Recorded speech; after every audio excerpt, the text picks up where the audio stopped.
রাহিমাহুল্লাহর কাছে একদিন এক মহিলা আসলো। খেয়াল করেন, এই মহিলা ব্যভিচারের মাধ্যমে গর্ভধারণ করেছে। কি করেছে? গর্ভধারণ করলো। ও বন্ধু, বাচ্চাটা পেটে বড় হলো, সুস্থভাবে বাচ্চাটাকে প্রসব করলো। প্রসব করার পরে লোক লজ্জায় মানুষের কাছে কেমন করে মুখ দেখাবে, ওই বাচ্চাটাকে নিজে মা গলা টিপে হত্যা করে ফেলেছে, গলা টিপে মেরে ফেলেছে। মারার পরে তিনি তওবা করেছে। সুবহানাল্লাহ বলেন না? কি করেছে? তওবা করে নিল। তওবা করার পরে বন্ধু এবার মূসা কালিমুল্লাহর কাছে চলে গেলেন। ও গো মূসা, আল্লাহর নবী আপনি তো আল্লাহর সাথে কথা বলেন গো মূসা, আমার জানতে বড় মনে চায় আমি এমনি এমনি অন্যায় করেছি, অন্যায় করার পরে আমি তওবাও করেছি, আল্লাহ আমাকে ক্ষমা করেছেন কিনা। এই কথা বলতে দেরি মূসা কালিমুল্লাহ ওই মহিলাটাকে দূর দূর করে ওনার দরবার থেকে তাড়িয়ে দিলেন। যাও যাও, তুমি এখান থেকে তাৎক্ষণিকভাবে প্রস্থান করো। বন্ধুরে আমার, মহিলাটাকে তাড়িয়ে দিলেন।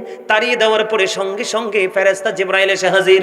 ও গো মূসা, আমার আল্লাহ জানতে চেয়েছে ওই নারীটাকে কেন আপনি এখান থেকে বিদায় করে দিলেন। এবার মূসা কালিমুল্লাহ বললেন, ওই মহিলা এত পাপিষ্ট, এত নোংরা, আমি এই পাপী মহিলা এমন আর দেখিনি, এই জন্য তাকে বের করে দিয়েছি। এবার ওই জিবরাইল এসে মূসাকে জানিয়ে দিলেন, ওগো নবী মূসা, আমার আল্লাহ জানিয়ে দিয়েছে আপনার কাছে ওই মহিলাটা যত বড় পাপী, যত বড় অপরাধী, ওই মহিলার চাইতে বড় অপরাধী হলো যেই মানুষগুলো ইচ্ছে করে নামাজ ছেড়ে দেয়। জোরে জোরে কন্যা নাউজুবিল্লাহ। বেনামাজি কত কত খারাপ আল্লাহর দৃষ্টিতে দেখতে পাইছেননি? আরো জোরে বলেন না কেন? কথাকে বুঝতে পেরেছেন? নামাজের মজাটা আপনাদেরকে বলি। রাসূল বলেছেন সালাতুল খামস ওয়াল জুমআতু ইলাল জুমআ ওয়া রমাদানু ইলা রমাদান মুকাফফিরাতুল লিমা বাইনাহুন্না ইযা তুনিবাতিল কাবাইর। চমৎকার মেসেজ বন্ধ, খেয়াল করে শুনেন। আল্লাহ রাসূল বললেন সালাতুল খামস, 5 ওয়াক্ত নামাজ। কয় ওয়াক্ত নামাজ? আরো জোরে বলেন না। কয় ওয়াক্ত নামাজ? 5 ওয়াক্ত নামাজ। ওয়াল জুমআতু ইলাল জুমআ, এক জুমা থেকে আরেক জুমা, মাঝখানে একটি সপ্তাহ। জি। ওয়া রমাদানু ইলা রমাদান, এক রমজান থেকে আরেক রমজান। খেয়াল করে দেখেন আল্লাহ আল্লাহর বান্দাকে কেমন ভালোবাসে বন্ধু। তোমরা জানো না তোমরা কত সুন্দর, তোমরা জানো না তোমাদের গঠন প্রণালী কত সুন্দর। আমার আল্লাহ বলে দিয়েছেন ফি আইয়ি সূরাতিম মা শাআ রাক্কাবাক। আল্লাহ ক্রিয়েটেড দ্য মাইন্ড। আল্লাহ বলেছে আল্লাহর মন মতো করে আমাদেরকে বানাইছে। জি, আল্লাহর ইচ্ছে মতো করে আমাদেরকে সৃষ্টি করেছে। বলেছেন কে? আরো জোরে বলেন। আল্লাহ রাব্বুল আলামিন এখানে একান্ত নয়, লাকাদ খালাকনাল ইনসানা ফি আহসানি তাকওয়িম সূরা 3 এ বলেছেন আল্লাহ আমাদেরকে সবকিছুর চাইতে সুন্দর করে বানাইছে। আরো জোরে বলেন না সুবহানাল্লাহ। এই মানুষগুলোকে আরো বেশি সুন্দর রাখার জন্য আপনার আমার মালিক বন্ধু নামাজের ব্যবস্থা করে দিয়েছে। খেয়াল করেন, অল জুমআতু ইলাল জুমআ, এক জুমা থেকে আরেক জুমা, ও রমাদানু ইলা রমাদান, এক রমজান থেকে আরেক রমজানের মাঝখানে 305 দিনের গ্যাপ। কত দিনের? 365 দিনে যদি এক বছর হয় বন্ধু, খেয়াল করেন এই বছরের রোজায় চলে গেল 30 দিন। জি। ওই বছরের রোজায় চলে গেল 30 দিন, 60 দিন মাইনাস। জি। আরো আছে অবশিষ্ট কত দিন? 305 দিন। রাসূল বলে দিয়েছে তুমি এই বছরের রোজা যদি সঠিকভাবে পালন করতে পারো, ওই পরের বছরের রোজা যদি হায়াত পাওয়ার পরে বালা করে রাখতে পারো, আমার রাসূল বলে দিয়েছেন এই দুই দিকের রোজার কারণে তোমার গুনার কাফারা হয়ে যাবে। তবে শর্ত হলো ইচ্ছে করে কবিরা গুনাহ করা যাবে না, কবিরা গুনাহ থেকে বেঁচে থাকতে হবে। বুঝেন নাই? জি। Prayer is the key to paradise. নামাজ হলো জান্নাতের চাবি, ঠিক কি না? নামাজ কিসের চাবি? জান্নাতের চাবি। as-salatul miftahul জান্নাহ ও মিফতাহুস সালাতিত তুহুর। নামাজ হলো জান্নাতের চাবি, আর জান্নাতের নামাজের চাবি হলো পবিত্রতা। এখন নামাজও পড়লাম, সৌদও খাইলাম, নামাজও পড়লাম, ঘোষও খাইলাম, নামাজও পড়লাম, মানুষের কলিজায় আঘাত দিলাম। সমস্যা কোথায় জানার দরকার আছে না নাই? আরো জোরে বলেন। জানার দরকার আছে নি? এই জায়গাটাতে একটু করে আসছি, 2-4 মিনিট কথা বলবো, ধৈর্য ধরে শুনে নেবেন। কারণ আমি আজকে আয়াত নিয়েছি, ইয়া আইয়ুহাল্লাযীনা আমানু কু আনফুসাকুম ওয়া আহলিকুম নারা। আল্লাহ বলেছেন O believers, save yourself and your families from the fire. Allah ঈমানদারকে ডেকে বলেছেন তুমি জাহান্নাম থেকে বাঁচো, তোমার পরিবারকেও জাহান্নাম থেকে বাঁচাও। আপনারা আহলে সুন্নাত ওয়াল জামাতের অন্তর্ভুক্ত। বন্ধুরে আমি, আমার বাড়ি যদিও কুমিল্লা, আপনার বাড়ি যদিও বন্ধু সরেল চন্টাতে নগরহাটিতে, কিন্তু আপনি আমি একই প্রেমের সুতোয় গাঁথা। ঠিক কিনা বলেন? আরো জোরে বলেন। আমার কথা কি বুঝে আসছে আপনাদের? হ্যাঁ, তাহলে আপনাদেরকে বাঁচাতে হবে। বাঁচানোর জন্য আমি রাস্তা দিতে এসেছি আজকে। আপনাদেরকে বন্ধু ধৈর্য ধরে নিতে হবে। আমার জীবনে কোনোদিন আমি এই অঞ্চলে ঢুকিনি। আজকে রোডে দেখে আমি মনে মনে কই মুফতি সাহেব জানি আমারে কই লইয়া যায়।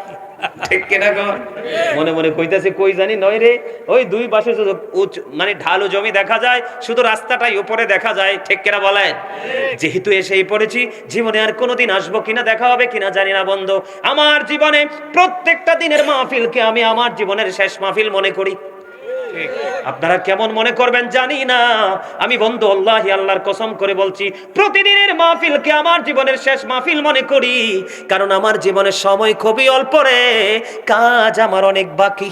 ঠিক কথা বলেন না কেন বন্ধুরে আমার? আপনার আমার প্রাণের রাসূল তিনি কি বলতেছে খেয়াল করেন। আপনি যদি সঠিকভাবে রোজাটা পালন করতে পারেন, ওই কাল কিয়ামতের দিন আপনি দেখতে পাবেন আপনার জন্য স্পেশাল একটা জান্নাতের গেট ওপেনিং করা হবে, যেটার নাম হলো রাইয়ান। শুধুমাত্র রোজাদারদের জন্য স্পেসিফিক ভাবে বের করা হবে বন্ধু। ওই পরিপূর্ণ রোজাদাররা এই জান্নাতের বাগান দিয়ে ঢুকতে থাকবে। রোজাদারদের ঢোকা শেষ হয়ে যাবে রে, অটোই ব্লক হয়ে যাবে। সুবহানাল্লাহ বলেন না? এবার বন্ধু, নামাজ কবুল না হওয়ার প্রথম কারণ হলো অপবিত্রতা। কি কথা বলেন না কেন? তবে মনে করে দেই বন্ধু, মান সাল্লাল বারদাইনি দাখালাল জান্নাহ। রাসূল বলেছেন, যেই ব্যক্তি শীতল সময়ের 2 ওয়াক্তের নামাজ পড়বে তার ঠিকানা হয়ে যাবে জান্নাত। শীতল সময় মানে বুঝছেন নি? একটা হলো ফজরের নামাজ, আরেকটা হলো আসরের নামাজ। আমার অনলাইনে আলোচনা শোনার মতো কি আছেন? আপনি কই মিয়া খুঁজা ভাই না? মারহাবা বলেন আরো জোরে, আরেকটু। আপনারা কি অনলাইনে আমারে দেখছেন কখনো? কেউ কে কে দেখছেন? হাত তোলেন তো। অমর খোদা মারহাবা কোন? আরো লম্বা আলোচনা করব, থাকবেন? সবাই থাকবেন? আরো জোরে। দিদি পালে তোলে দে মাঝি হেলা করিস না, দিদি পালে তোলে দে মাঝি হেলা করিস না, ছেড়ে দে নৌকায় আমি যাব মদিনা, ছেড়ে দে নৌকায় আমি যাব মদিনা, দিদি পালে তোলে দে, ছেড়ে দে নৌকায় আমি যাব মদিনা, ছেড়ে দে নৌকায় আমি যাব মদিনা। মক্কায় নবী এলো মা মেনার ঘরে, হাসিলে হাজার মানিক কাঁদিলে মুক্তা ঝরে, দয়াল মুর্শিদে যার সখা তার কিসের পাবো না, দয়াল মুর্শিদে যার সখা। আমার হৃদয় মাঝে কাবা নয়নে মদিনা, আমার হৃদয় মাঝে কাবা নয়নে মদিনা, দিদি পালে তোলে দে, দিদি পালে তোলে দে, ছেড়ে দে নৌকায় আমি যাব মদিনা, ছেড়ে দে নৌকায় আমি। নূরের রোশনীতে দুনিয়া গেছে ভরে, সে নূরের বাতি জ্বলে মদিনার ঘরে ঘরে, দয়াল মুর্শিদি যার সখা তার কিসের পাবো না, দয়াল মুর্শিদি যার। আমার হৃদয় মাঝে কাবা নয়নে মদিনা। মারহাবা। আরে আরে জোরে, আরে একটু মহব্বতে। গজল গেলে ভাল লাগে না? ভাল লাগে? আর একটু টান দিব আরো। নবী নবী বলে হায়, কেঁদে কেঁদে দিন যায়, পাইনি দিদার ধমে,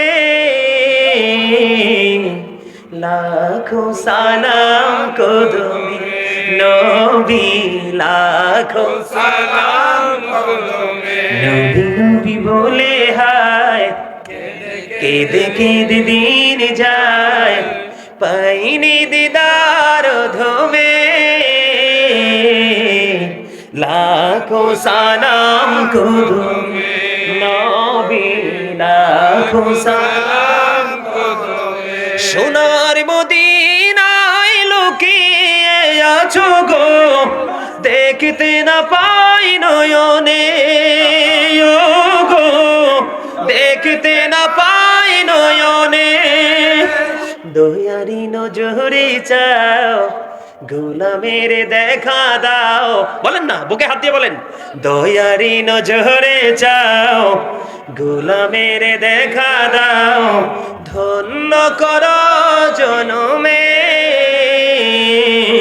লাখো সালাম নবী, লাখো সালাম কদমি। মারহাবা। আমি কিন্তু একজন রাইটার, আমার সিনা বড়া গজল, রাত পার হয়ে যাবে গজল শেষ হবে না। মারহাবা বলেন না, আরো জোরে, শুধু আপনাদের এনার্জি প্রয়োজন। মারহাবা বলেন আরো জোরে। আলোচনার বিষয়টা শেষ করতে হবে না, আমি তো জাস্ট আপনাদেরকে থিঙ্কিং ধারণা দিয়েছি, ঠিক না বলেন? যে নামাজ পড়লে আপনি কি হবে? পবিত্র হবেন, ভালো অন্যায় থেকে বেঁচে থাকতে পারবেন, কিন্তু নামাজটাকে কিভাবে পড়বেন আপনি সেটা জানার দরকার আছে না? মূল হলো ওইটা, ঠিক না বলেন? আমি ছোট্ট সময়ের মধ্যে বিষয়টাকে ক্লোজ করে দিচ্ছি, একটু খেয়াল করেন। প্রথমত কি? পবিত্রতা। আমি বলি যুবক ভাইরা, তোমরা আমার কথা যদি বলো হয় তোমরা আমাকে ধরবা। শুক্রবারে জুমা পড়ান না? এখানে আরো ইমাম সাহেব আছে না? আছে, আছে তো। জুমার দিনে কি মুসল্লি সবার আগে আসে না পরে আসে? আগে আসে, পরে আসে। কিছু মুসল্লি তো আসে স্বাভাবিক সবার আগে, কিন্তু ম্যাক্সিমাম মুসল্লি জুমার দিনে সবার পরে আসে, আসে না? এই শুধু জুম্মা না, অন্যান্য সময়গুলো পর্যন্ত পরে আসার কারণে যে ক্ষতিটা হয় আপনার নামাজের, যেই নামাজটা পরে আপনি কোনো ফল পাচ্ছেন না, সেটা হলো আপনি যখন তাড়াহুড়ো করে আসলেন মসজিদের আঙ্গিনায়, তখন আপনার কি প্রস্রাবের বেগ হয়ে গেল। কি হয়ে গেল? প্রস্রাবের বেগ হয়ে গেল। আপনি প্রস্রাব করে ফেললেন, প্রস্রাব করে নামাজের ইমাম সাহেব কিন্তু দাঁড়িয়ে গেল জামাত পড়ানোর জন্য, আপনি কিন্তু প্রস্তুত ইক্তাদাই তু বিহাজাল ইমাম বলার জন্য, তাই না? তো এখন আপনি প্রস্রাব করে হুটহাট করে পানি খরচ করে আপনি দৌড়ে চলে গেলেন মসজিদে। আমি শিওর আপনার পবিত্রতা হয় নাই। পুরুষের প্রস্রাব অত সহজে ক্লিয়ার হয় না, কি হয় না? এত সহজে ক্লিয়ার হয় না, হয় না। আজকে আমার ওয়াজের পর থেকে কালকে আপনারা ট্রাই করবেন। আমার কথা যদি ভুল হয় আপনি আমাকে ফোন দিয়ে বলবেন, গাজী সাহেব ভুল বলেছেন, আপনি মেসেজটা ভুল ছিল। আপনি প্রস্রাব করার পরে ম্যাক্সিমাম কিছু সময় আপনাকে হাঁটাহাঁটি করতে হবে, এক্সারসাইজ করতে হবে প্রস্রাব ক্লিয়ার হওয়ার জন্য। কারণ নামাজ হলো জান্নাতের চাবি, আর নামাজের চাবি হলো পবিত্রতা। আপনি নামাজকে নামাজ হিসাবে মালিকের দরবারে যদি আপনি তুলে ধরতে চান, তাহলে আপনার মাস্ট বি লাগবে পবিত্রতা। যেই পবিত্রতাগুলো লাগবে এর মধ্যে একটা হলো এই পবিত্রতা। আপনি বন্ধু যখন আপনি নামাজ পড়ে ফেললেন, যোগের পর যোগ, সময়ের পর সময় আপনি নামাজ পার করে দিলেন, মরে গেলেন। ও বন্ধু আমার দিকে তাকান, আমি কি বলতে চাই? সাদ বিন মুআজ রাদিয়াল্লাহু তাআলা আনহু যখন ইন্তেকাল করলো, ওনার জানাজায় ৭০,০০০ ফেরেশতা অংশগ্রহণ করলো। কত হাজার? ৭০,০০০ ফেরেশতা অংশগ্রহণ করলো। তারপরে ওনাকে কবরে দেওয়ার পরে আমার নবী উপস্থিত সাহাবায়ে কেরামদেরকে নিয়ে দোয়া করতেছেন, ইয়া রাসূলুল্লাহ, ইয়া হাবিবাল্লাহ। কেন গো ও নবী, কেন দোয়া করতেছেন? তোমরা জানো না সাদ বিন মুআজ এত বড় আল্লাহওয়ালা ছিল, এত বড় আমল তার ভিতরে ছিল রে, যার মৃত্যুর পরে ৭০,০০০ ফেরেশতা তারা জানাজায় অংশগ্রহণ করলো। ইয়া রাসূলুল্লাহ, তার কবরের পাশে দোয়া করার মানে কি? আমার নবীজি বলে দিলেন, তার প্রস্রাব করার পরে ভালো করে পবিত্র হতো না, এই কারণে এত বুজুর্গ হওয়ার পরেও তার কবর আযাবের সম্ভাবনা আছে, এই জন্য আমি নবী দোয়া করে দিলাম। তাহলে আপনাকে প্রস্রাব করার পরে, পায়খানা করার পরে শরীয়তের আইন মানে আপনাকে আগে পবিত্রতা হতে হবে। আপনার জামার নামাজ হলো আসরের জোরেন ৪ রাকাত। আপনি ফরজ তো কয় রাকাত? আপনার ধরেন উনি ইমাম সাহেব, উনি নামাজে দাঁড়িয়ে গেল, কি করলো? উনি নামাজে দাঁড়িয়ে গেল, আপনি প্রস্রাবখানায়। আল্লাহ রাসূল বলে দিয়েছেন, তুমি যদি আখিরি বৈঠকে বসতে পারো তারপরেও তোমার জামাতের সওয়াব মিলবে, কিন্তু অপবিত্রতা নিয়ে যদি প্রথম কাতারেও দাঁড়াও সওয়াব মিলবে না। বুঝতে পারছেন? সহজে বুঝতে পেরেছেন? আরো জোরে বলেন। এবার আসেন, আপনি যদি পবিত্রতা হতে পারেন, পরিপূর্ণ পবিত্র হয়ে যদি নামাজ পড়তে পারেন, আমার নবীজি মেরাজে গেলেন, বেলাল তখনও পৃথিবীতে জিন্দা। সুবহানাল্লাহ বলেন না? আমার নবীজি জান্নাতের মধ্যে গিয়ে দেখলেন হযরতে বেলালের কদমের ছাপ। পা মোবারকের স্পর্শ দেখতে পেলেন, আমার নবীজি দেখতে পেলেন, নজর দিয়ে চেয়ে দেখলো হযরত বেলালের কদমের ছাপ। কেন গো নবী? বেলাল তো এখনো মৃত্যুবরণ করেনি। হযরত বেলাল, হাবশির বেলাল এখনো তো পৃথিবীতে সশরীরে জিন্দা, কিন্তু জান্নাতে তার কদমের ছাপ দেখা যায়। কেন রে? বেলাল সবচেয়ে বেশি পবিত্র হতে পছন্দ করতেন, সবচেয়ে বেশি সব সময় তিনি পবিত্র থাকতেন। জোরে জোরে বলেন না সুবহানাল্লাহ, আর জোরে বলেন না সুবহানাল্লাহ। বন্ধুরে আমার, এবার আসেন, এই গেল একটা সাবজেক্ট। আরেকটা হলো বর্তমানে সবচেয়ে বড় অভিশাপ জিন্স প্যান্ট। জি আছে না নাই? যুবকরা অনেকে কইব, ওমাগো হুজুর এটা কিটা কইতেছে, আমার অনুভূতিতে আঘাত করছে হালকা কইরা, ঠিক কিনা বলেন? এই প্যান্ট। হ্যাঁ যুবক বন্ধুরা, তোমাদের জন্য এই ওয়াজ, তোমরা শোনো। শুধু নারীর জন্য পর্দা ফরজ নয়, পুরুষের জন্য পর্দা ফরজ। পুরুষের পর্দাটা কেমন? লিবাসুত তাকওয়া যালিকা খায়র, এটা কোরআন।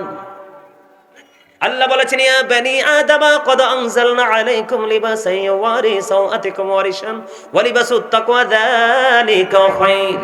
আদম সন্তানের জন্য 3 শ্রেণীর পোশাক। কয় শ্রেণীর? একটা হলো লজ্জাস্থান ঢাকার, যেটা কন্টিনিউ প্রতিদিন পরি, নতুন পুরান নাই। জি। দ্বিতীয়ত হলো সাজের পোশাক। আমি কিন্তু এমন ভাবে থাকি না আজকে সাজি, কথা কন না কেন? আমার ভাই সাজগোজ করেছেন, আমার দাদু ভাই করেছেন, ওনার আপনারা অনেকে করেছেন। আপনার বিশেষ করে এই সংগঠনের সদস্যগুলো সবার একই ডিজাইনের পাঞ্জাবি, অনেক সুন্দর দেখায়, কিন্তু তাদের এই পোশাকটা, এই হলো সাজের পোশাক। 3 নম্বরে আল্লাহ বলছেন লিবাসুত তাকওয়া যালিকা খায়র, এর মধ্যে সবচেয়ে উত্তম পোশাক হলো বন্ধু তাকওয়ার পোশাক। আমার দিকে তাকান, যেই কন্ডিশনে পোশাক পরা ঈমানদার পুরুষের জন্য ফরজ। এদিকে তাকান, উপর দিয়া থাকবে নাভি বরাবর, অথবা উপরে কোনোভাবেই কিন্তু নিচে যেতে পারবে না। নিচের দিক দিয়া থাকতে হবে, হাঁটুর নিচে, টাকনুর উপরে। লুঙ্গি বলেন, প্যান্ট বলেন, পায়জামা বলেন, ট্রাউজার বলেন, যেটাই বলেন। অনেক মুরব্বীদেরকে দেখা যায় রাস্তা দিয়ে হাঁটে, লুঙ্গি পরে মনে হয় রাস্তা ঝাড়ু দিচ্ছে, কথা কন না কেন? বুখারী শরীফের হাদিস, আমার দিকে তাকান। আপনার যে অঙ্গটা যে টাকনুর নিচে কাপড় থাকবে, জাহান্নামে যাবে রে। আল্লাহ রাব্বুল আলামিন হাসরের ময়দানে যাদেরকে দয়া করবে না, ক্ষমা করবে না, মাফ করবে না, এদের মধ্যে অন্যতম হলো যারা অহংকার করে করে টাকনুর নিচে ঝুলাই ঝুলাই পোশাক পরে। জোরে জোরে কন্না নাউজুবিল্লাহ।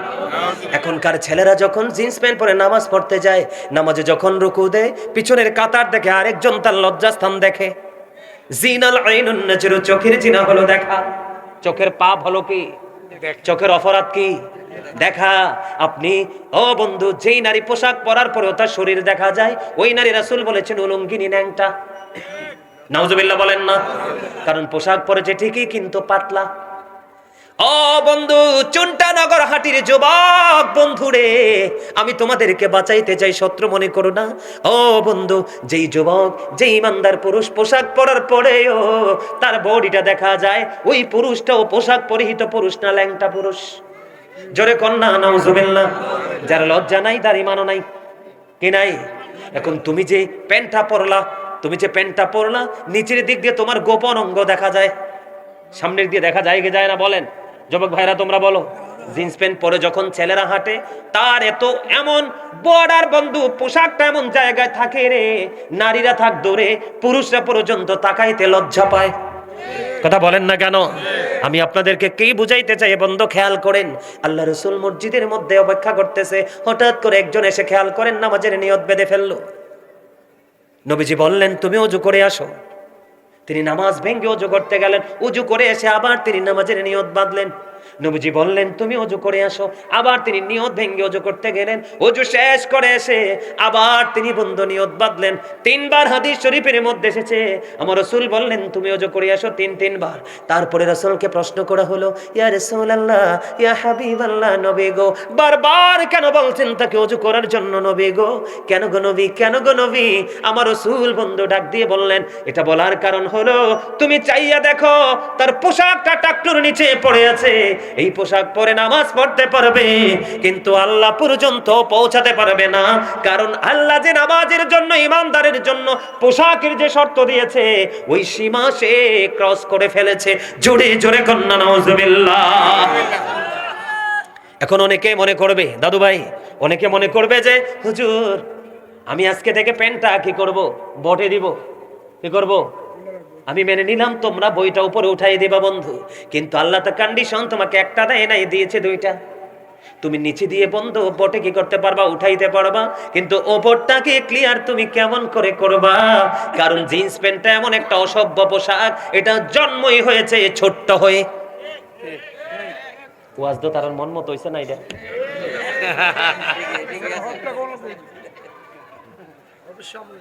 তার মন মতো হইছে না ওয়াজটা? যদিও মন মতো হয় নাই, কিন্তু তোমরা মরার পরে বুঝবা। এই মিয়া, রাসূল বলেছে পৃথিবীতে তুমি আল্লাহর হুকুম মেনে পোশাক পরো, কাল হাসরে তোমাকে আল্লাহ জান্নাতের সবগুলো পোশাক তোমার সামনে ধরবে, তোমাকে বলবে কোনটা নিবে, তুমি চুজ করো। সুবহানাল্লাহ বলেন না? মানে তোমার কোনটা পছন্দ তুমি নাও। কে বলবে? আল্লাহ। আর যারা এই দুনিয়ার সম্মানের পোশাক পরবা, দুনিয়ার সম্মানী কোরআন হাদিসের দৃষ্টিতে অসভ্য পোশাক, কথা কয় না, তোমাকে কাল হাসরে সবচেয়ে বেশি লাঞ্ছনার পোশাক পরানো হবে। নাউজুবিল্লাহ বলেন আরো জোরে।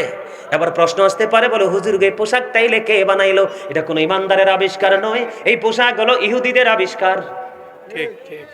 এই যুবক এদিকে তাকান না। আপনার আমার মুখের দুর্গন্ধ পরিষ্কার করার জন্য দরকার ছিল মেসওয়াক। ইহুদিরা বুদ্ধি করে ব্রাশ বের করে মেসওয়াককে জ্যান্ত মেরে ফেলেছে। ঠিক ঠিক কথা কোন? আমরা যখন ছোট্ট ছিলাম, মা সকালবেলা উঠাইয়া ফুরকানিয়া মাদ্রাসায় বক্তব্যে পাঠাই দিত, কিন্তু এখনকার বাচ্চারা ওখানে যেতে পারে না, কিন্টার গার্ডেনে রওনা দেয়। এটাও একটা ইহুদিদের অপকৌশল। ঠিক জিন্স প্যান্টটা যেমনি পুরুষের জন্য আবিষ্কার করেছে, তেমনি নারীর জন্য পাতলা পোশাক, বিশেষ করে ইন্ডিয়ান পোশাকগুলো দেখবেন ম্যাক্সিমাম একবারে জালের মতো পাতলা। কথা বলেন না কেন? এখন বেঈমান কাফেরেরা আপনার বন্ধু না শত্রু? আল্লাহ বলেছেন দ্য হেরিটেক্স আর the eternal enemy of the believers, ইন্নাল কাফিরিনা কানু লাকুম আদুওয়াম মুবিনা। বেঈমান কাফেরেরা হলো মুসলমানের প্রকাশ্য দুশমন। আল্লাহ বলেছেন উইদ্দাতিল কাফিরিন, তাদের জন্য বরাদ্দ রেখেছি আমি আল্লাহ জাহান্নাম। নাউজুবিল্লাহ বলেন। এই গেল একটা কন্ডিশন। কিন্তু আবু বকর সিদ্দিক প্রশ্ন করলেন, নবী গো, আমার পোশাকটা টাকটুনে নিচে চলে যায়, কিন্তু আমি কি করি? নিচে চলে গেলে আমি এটাকে উপরে তুলে ফেলে আমার কি সাজা হবে? নবী বললেন, না না না, তোমার মনে হইলে তুমি উঠাইয়া ফেলো, এটার নামই হলো তাকওয়া। তার মানে গাজী সুলাইমান হুজুর তো বলে গেছেন মুসলমানের পোশাক টাকটুন নিচে পরা যাবে না। আল্লাহ গো, আমার লুঙ্গি তো টাকটুন নিচে চলে গেছে, কি হয়েছে? টাকটুন নিচে গেলে না, এটাকে রাখা যাবে না, কারণ এটা আমাকে জাহান্নামে নিয়ে যাবে। তখন আপনি কি করলেন? মাজা দিয়ে বইটা উপরে উঠাই নিলেন, আপনি পাপ থেকে মুক্ত হয়ে গেলেন। একটা এটা গেল, একটা সাবজেক্ট কয়টা? পবিত্রতা গেল, পোশাক গেল, পোশাকের মধ্যে আরেকটা আছে, দুইটা, এটা কোনটা? এবার আসেন, আমাদের মধ্যে অনেক লোক সুদের টাকা দিয়ে জামা কিনে, আছে না নাই? আরো জোরে, আছে না নাই? এই যে কমুনি, হ্যাঁ কমু, ও বাপরে, আমার রাসূল বলে দিয়েছে, আমার দিকে তাকান, আপনি জামা বানাইছেন 9 টাকায় হালাল, কয় টাকা? 9 টাকা আপনার পবিত্র পরিশ্রমের টাকা। এর মধ্যে 1 টাকা সুদের হোক, চুরির হোক, ডাকাতির হোক, পরের হোক, এই 1 টাকা 9 টাকার সাথে লাগাইয়া আপনি একটা জামা বানাইলেন। ওই জামা পরে কিয়ামত পর্যন্ত নামাজ পড়তে পারবেন, আল্লাহর দরবারে নামাজ কবুল হবে না। জোরে জোরে কন্না নাউজুবিল্লাহ।